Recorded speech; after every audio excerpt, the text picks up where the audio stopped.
পেঁয়াজ বেরেস্তা তুলে রাখতে রাখতে সবই তুলে ফেলেছি।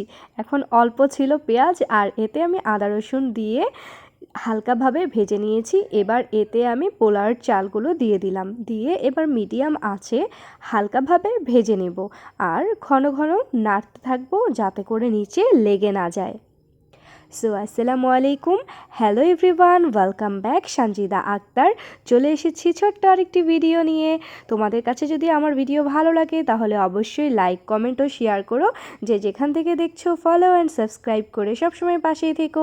আজকে পোলাও রান্না করছি, তো এটা তো বেসিক, একদম সহজভাবে কিভাবে রান্না করে তাই আমি এখানে শেয়ার করছি। পোলাওগুলো ভেজে নেওয়া হয়ে গেছে। এখন এতে আমি পরিমাণ মতন গরম পানি দিয়েছি, দিয়ে এতে গরম মশলা দিয়ে দিলাম, আর স্বাদ অনুযায়ী লবণ দিয়ে দিয়েছি। এখন আরেকটু নাড়াচাড়া দিলাম এবং কাঁচামরিচ দিয়ে দিলাম উপর থেকে। এবার এটা আমি হালকা বলক চলে আসলেই ঢেকে দেব।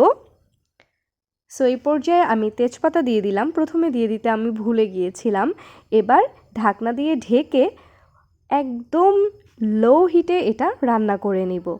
সো চলে এসেছি আমি, এই যে দেখো পোলাও তো একদম রেডি, আর কত সুন্দর হয়েছে, একদম ঝরঝরে হয়েছে।